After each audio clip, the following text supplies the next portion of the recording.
Passport চক্রের mastermind, তাকে নিজের ঘরে আশ্রয় দেন এক মহিলা। সেই মহিলাকে ঘিরে এখন রহস্য, আর এই মহিলাও কি পাসপোর্ট চক্রে জড়িত? পুরো বিষয়টি খতিয়ে দেখছেন তদন্তকারীরা। পুলিশের জালে পাসপোর্ট জালিয়াতির মাস্টারমাইন্ড মনোজ গুপ্তা। উত্তর 24 পরগনার গাইঘাটায় গা ঢাকা দিয়েছিল বেহালার বাসিন্দা মনোজ। শনিবার রাতে তাকে গ্রেফতার করে পুলিশ।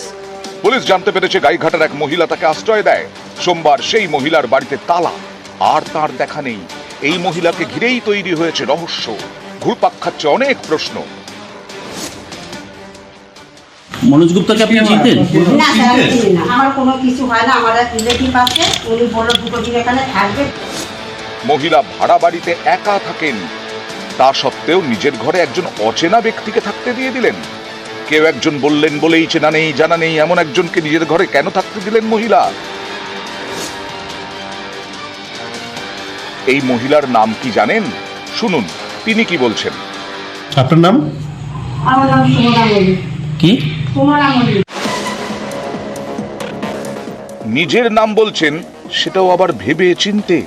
এমনই সতর্ক যে ক্যামেরা দেখেই মুখ ঢাকলেন। আপনার নাম? আমার নাম সুমনা মল্লিক। কি?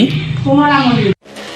মহিলা নিজের নাম বললেন সুমনা মল্লিক, কিন্তু আধার কার্ডে তার নাম পূর্ণিমা চৌধুরী।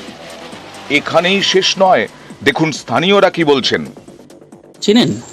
হ্যাঁ, এই তো এই জায়গায় তো বাড়ি। পূর্ণিমা। কি নাম? পূর্ণিমা পূর্ণিমা কি চৌধুরী মানে। এখানে থাকে না? না, তা জানি না থাকে কিনা। বিয়ের পর কি টাইটেল আমি ঠিক জানি না, কিন্তু উনি এই পাড়াতে থাকতেন। ওনার নাম পূর্ণিমা সাধুকা, ওনার বাপের বাড়ির টাইটেল এটা।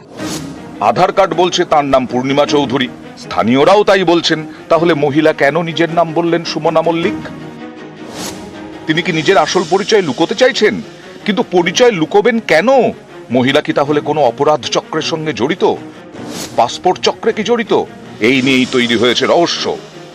স্থানীয়দের দাবি, এই মহিলা গাইঘাটার ছেকাটির বাসিন্দা। অগস্ট থেকে গাইঘাটার ঢাকুরিয়ায় ভাড়া বাড়িতে থাকছিলেন। অগস্টেই বাংলাদেশে পালাবদল। তখন থেকেই বাংলাদেশ থেকে ভারতে অনুপ্রবেশ বাড়ে, পাসপোর্ট জালিয়াতির রমরমা শুরু হয়। এই মহিলাও কি তাহলে মনোজ গুপ্তার মতোই পাসপোর্ট জালিয়াতিতে জড়িত? সেই জন্যই কি পাসপোর্ট জালিয়াতির অন্যতম মাথা মনোজকে নিজের ঘরে আশ্রয় দিয়েছিলেন? এসবেরই উত্তর খুঁজছেন তদন্তকারীরা। অনিরুদ্ধ কীর্তনিয়া, নিউজ 18 বাংলা।